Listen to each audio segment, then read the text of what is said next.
Welcome. This is part 2 of my Botania series. Today we're going to be going over botanical breweries, mana lenses and sparks, the terrestrial agglomeration plate and how to get terresteel and elementium, the portals to Alfheim and Alfheim trading, spark augments and things like that, and also natural apparatus. If you are wanting things like the Gaia Arena and the Dice of Fate and the Galadriel, the Rune Tablet of Fimbultyr or the Blood of Vasir, etc., and how to actually get to Alfheim, that's going to be in next week's video, which is the final part, which is part 3. So, the first thing we're going to be going through today is the Botanical Brewery, and this is this one here. The way you're going to make that is with some living rock, a brewing stand, a rune of mana. If you don't know how to make runes, again, watch part 1 of this series, and a block of mana steel. And that is going to make you the Botanical Brewery. You are then going to need some vials to actually make your brews with. And for a bit of an intro onto what the Botanical Brewery is, you know, obviously with the brewing stand, you can make potions in Minecraft, but they're only one use. Well, what the Botanical Brewery can do is it can make 4 and 6 use potions. If you've ever played RuneScape, it's kind of like that, and I have a feeling like that's where they kind of got their idea from. Now, you are going to need mana glass to make the mana glass vials. This is just being traded with in a mana pool. You are going to basically right-click with the vial. So let's say we've made our mana glass vials, and you're going to right-click it, or you can drop it on there. And then what you're going to need to do is right-click again with the ingredients. So we're going to make some speed potions, and we're going to right-click with the redstone, the netherwort, and sugar. And then you are going to need to have a mana spreader or some other way of getting mana to it. And boom, there you go. That should now be in my inventory. So yeah, you are going to need some sort of way of getting the mana there. So I'm using a mana pool with a mana spreader pointed at the brewery. It will automatically take that mana as it needs. This is a vial of Fleet Feet, and as we drink it, you will now see it has a little, 4 uses. And I'm in creative, so it's not going to go down. But you can see here it's given me 1.5 minutes of speed too. Now, in here, it does actually show you all of the different ones you can get. There's the Brew of Vigor, Adrenaline, Mending, Upsurging, Restoration, blah, blah, blah, blah, blah. There's a whole ton of them. And that is how you make your botanical brews. So that is how you make the botanical brews. There are an even better version, which is the flasks. Now, to actually get an Alf glass flask, you are going to need Alf glass, which is in Elven trading, and that's something we're going to get into shortly. And these are made the exact same way. Rather than using the vial, you use the flask, and these actually have 6. So you've got to think of it in a way of, basically, rather than having a potion with 1 use, you're getting 4 or 6 uses in just 1 inventory slot, which for adventure packs is amazing. So next up, we're going to talk about mana lenses. Now, these are going to augment your mana spreaders, and they're very easy to make. You can make basic ones like this with 4 mana steel ingots and either a glass pane or a full piece of glass in the middle. And what you can then also do is augment them. So, a velocity. So what you can then do is you're going to want to upgrade them to their actual use case. So we have things here like a velocity lens with a rune of air. So it's just the lens and a rune of air. There's same as potency, resistance, and efficiency, etc. A rune of water. Now, what each of these basic ones do is the velocity lens will actually increase the speed at which a mana burst travels, but at the expense of initial capacity and faster mana loss. The potency one is going to make it be able to push through more mana to its target. However, it's a slower traveling beam, and after it starts to lose mana, so it does at a faster rate. There's the resistance lens, which will significantly increase the amount of time that a mana burst can go without starting to lose mana, but it also slows it. Then there's the efficiency lens. There's a messenger lens, a bounce lens, etc. And, you can look through what the rest of those do yourself in the Lexicon Botania or in JEI.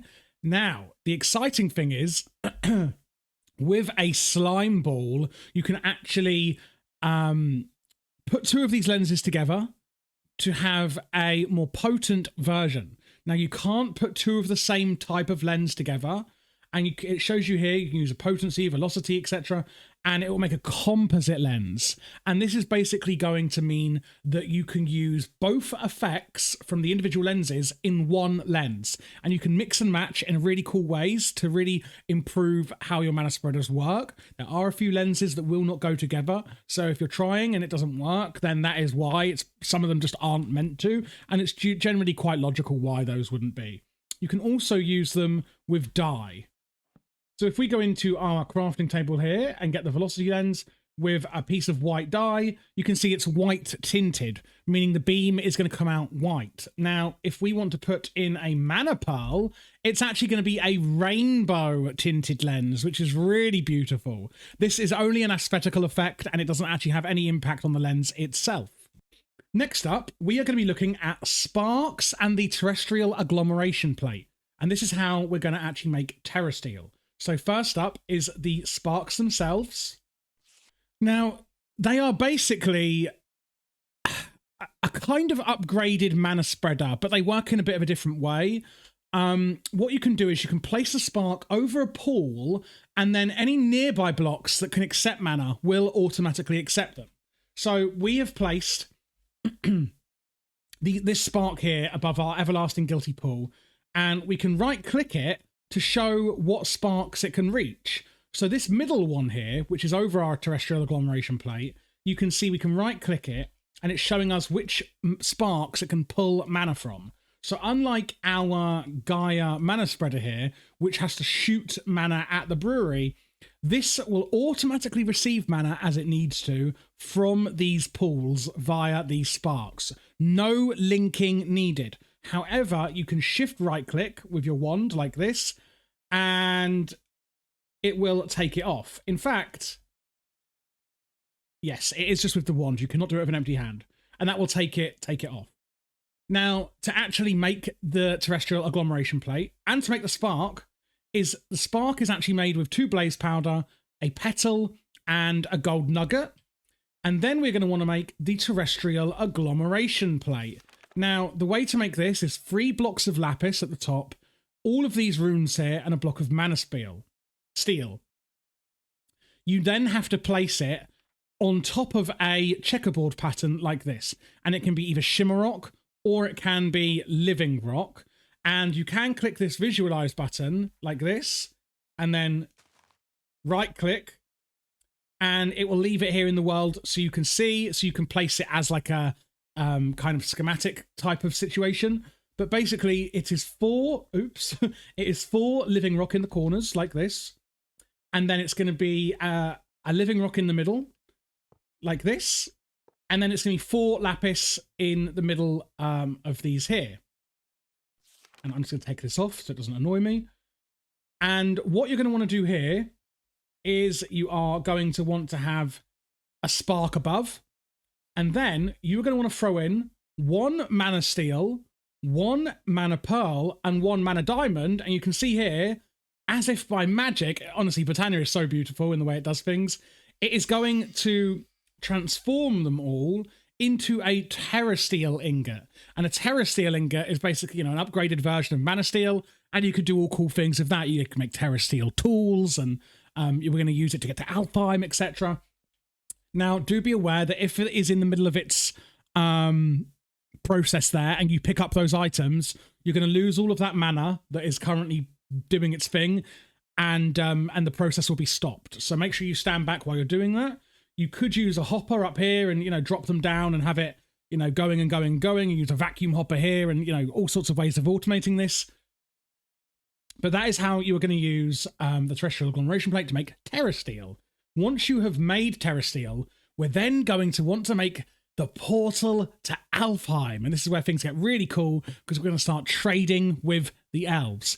Make sure you click that subscribe button. And also, guys, if you want any extra help with this, or you have any further questions, please join my Discord. We host 10 modded Minecraft servers, like all of the mods, Greg Tech New Horizons, RL Craft, and we run all of those servers off incredibly high hardware, which is a Ryzen 9 7950X3D, which is literally the best CPU money can buy.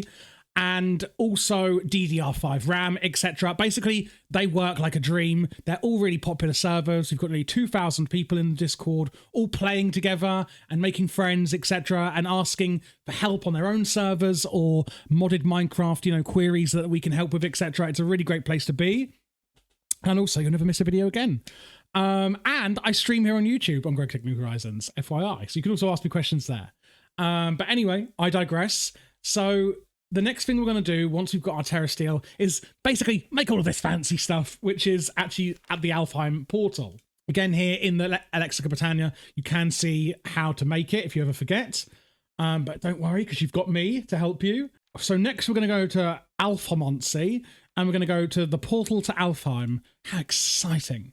Now, basically, you can read all of this lovely stuff, but you're going to want to make this portal. Now, the way to make it is, as it says here, 8 living wood blocks, and that can be logs, stripped logs, and I believe even planks. Any variant, logs or wood, stripped or not, etc. So you can use 8 living wood blocks, 3 glimmering living wood blocks, and an elven gateway core. And you are going to need 2 mana pools nearby and Natura pylons, but I'm going to show you how to do all this. So the gateway core is with Terrestrial nuggets. We've just shown how to make Terrestrial, and you're going to use living wood like this. That's going to make the elven gateway core. The Natura pylons is going to be with some Terrestrial nuggets, an Eye of Ender, and the mana pylon. I'll get to that in a second. And this is how you make it here. So basically, the core, the elven gateway core, is like this, and I'm just going to break it to show you how to do it really cool, really cool.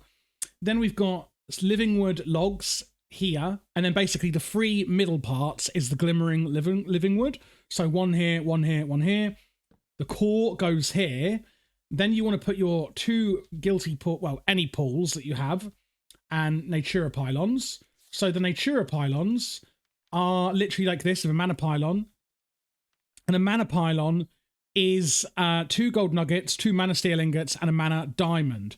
Now, the other uses these have is you can put one adjacent to an enchanting table, and it will dramatically increase the enchanting power. So you can see here just 2 pylons are enough for a table to reach level 30. So you don't need all those bookshelves. You don't have to set up a mana spreader or a spark system to direct the mana needed into the portal. But it is going to be, I think it's actually like a whole, 2 whole mana pools, normal mana pools, to power this thing. So you put your mana pools in an 11 by 11 radius around this core. So I just put mine a few blocks away, but it's an 11 by 11 radius. You can have them anywhere inside that. And the Natura pylon must go above it, straight above the pool. You're going to get your Wand of the Forest and right-click the core like this. And you can see that the Natura pylons are doing their thing, and the portal has been activated, which is just fabulous. This is all really pretty. So you can't go through it yet. Again, next week's video. So you can't go through it. But what you can now do is actually start throwing things through, and the elves on the other side will start throwing things back out at you. So they'll trade, basically. So now we've got the portal and we want to look at trading. You can see here in Resources of Alfheim what you can actually get from there. This is going to cost mana, so make sure that these mana pools that you've got nearby are still here. You don't want to ever let them run out of mana. And you can put in living wood to get dream wood. You want to use those twigs to get, dreamwood twig. You've got a Wand of the Elven Forest, which is, super sexy. You can put in 2 mana steel ingots and get 1 elementium. You can also, to be quicker, and it is going to use a lot more mana, you can use 2 blocks and you'll get a whole block back. And then, of course, you can make that back into 9 ingots, which is a lot easier. You can put in mana pearls to get pixie dust. You can put in a mana diamond to get a dragon stone, elven quartz, etc., and mana glass into alf glass. And when we look at things like, the elven mana spreader is going to use dreamwood, which here you can see is made with elven trade. And lots of items like that now need the alf glass, which is for your flasks as well, those six use flasks. All things like that, you're going to use Alfheim trading, and this is how it's done. this is basically all of the different things that you are going to need for all of your Botania journeys. There are Gaia items, and we'll get to that in part 3.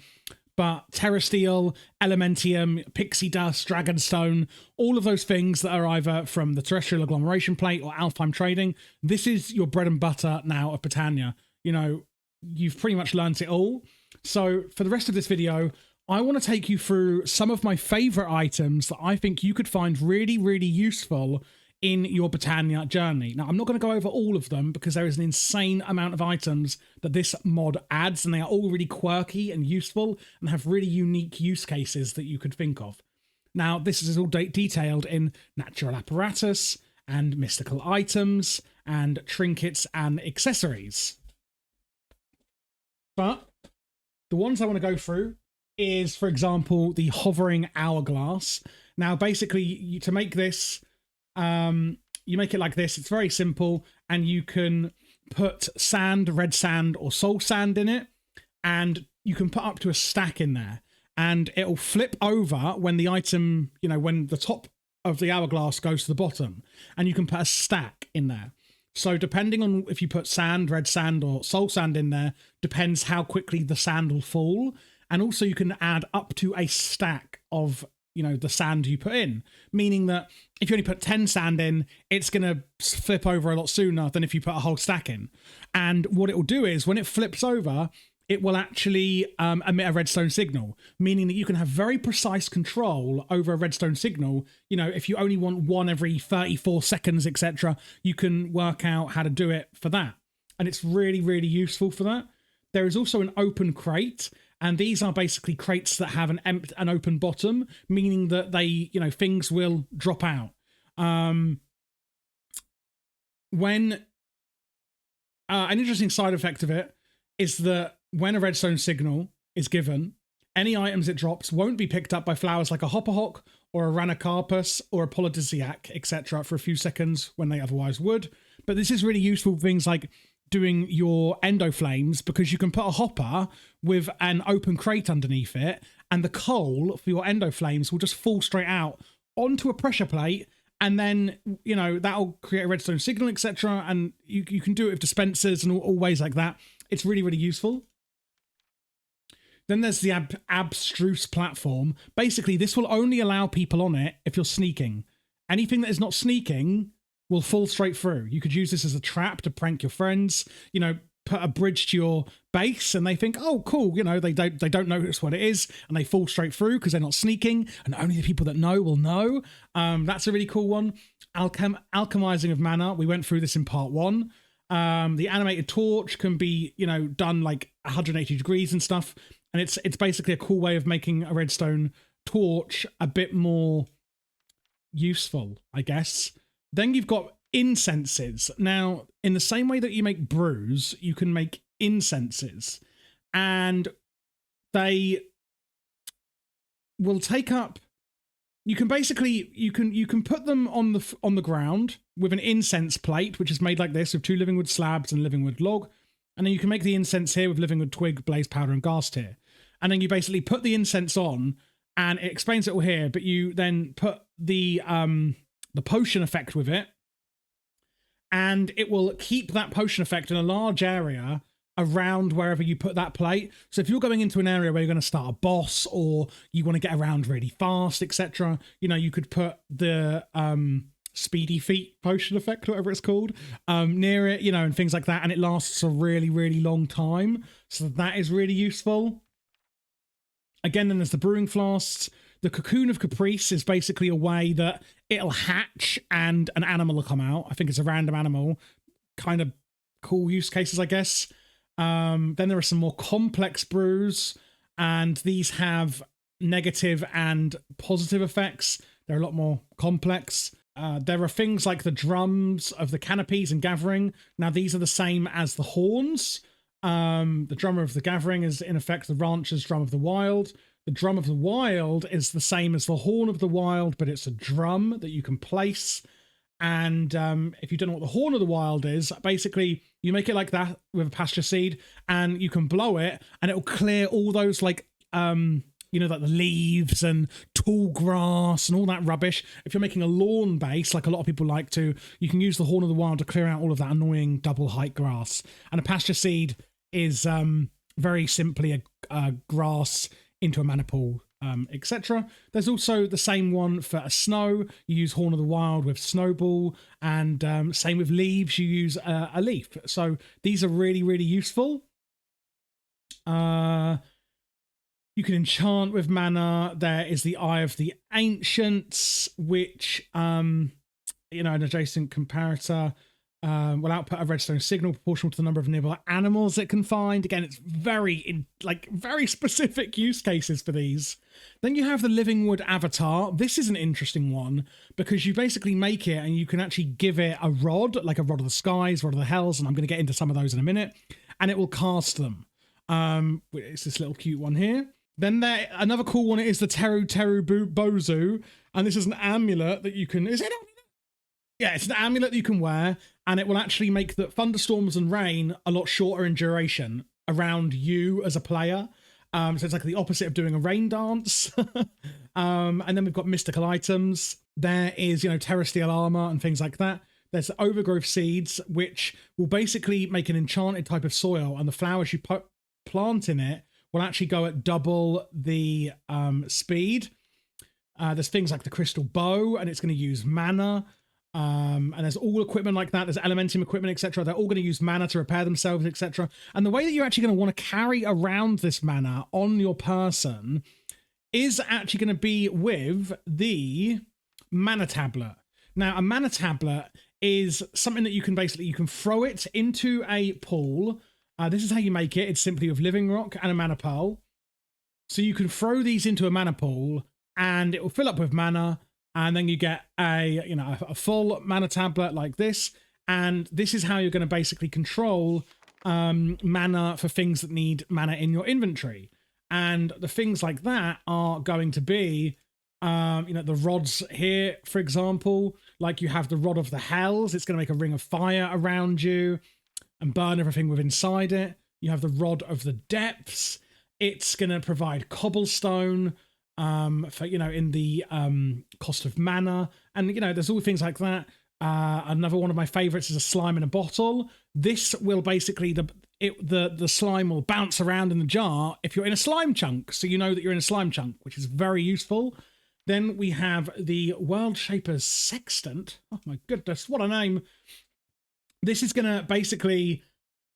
this is really, really cool. So the way... I'm going to read it out from the Lexicon of Botania so I don't butcher the explanation, but it's basically a building guide. So you simply right-click and hold at a block to choose a circle center, and then you look around to choose its radius. A blue circle will appear in the world as a preview of the circle's shape. Upon release of the sextant, a mirage of cobblestone blocks will appear as a building guide. Sneak right-clicking the sextant will remove the circle. And, this is really good for making circles. There's also the World Shaper's Astroblade, which can place blocks really, really quickly, etc. These are honestly amazing tools that you will need. And I will let you, yourself go through all of these other ones that are cool in here. The only other ones that I will go through now are these bands. So the Band of Mana is going to function exactly the same as a mana tablet, except it goes in your bauble slot, which means you don't have to carry it around in your actual inventory itself. And then you can upgrade it with just a terrestrial ingot to make a greater Band of Mana, and that will actually store 4 times as much mana as the normal one does. There's all these other cool ones here. There's things like the Ring of Dexterous Motion is a good one. This you can actually use to dodge. It adds a dodge ability. You can use the magnetization one, which, as you can guess, means that you can magnetize items towards you. There's all of these cool things. They are really, really nice. There's an invisibility cloak. There's the third eye, which actually is going to cause nearby mobs to glow, making them visible even through walls. And I think a lot of people that play Botania miss out on just really taking a good deep look into the Lexicon of Botania, all these cool little things and gadgets that it adds. So yeah, have a look through it, because honestly, you might really surprise yourself and find some really fun ways of doing things that you didn't realize you could do with Botania.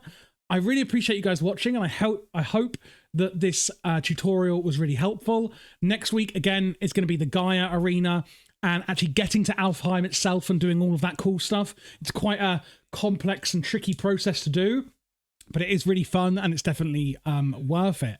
So again, please don't forget to subscribe, join our Discord, and let me know down below in the comments if you enjoyed it or if this video was helpful. I really love hearing if this was helpful to you guys, because, you know, it gives me so much joy knowing that I've actually helped people. And again, if you have any queries or anything, let me know either in Discord or on here, etc. Thanks for watching, and I'll see you in part 3 next week.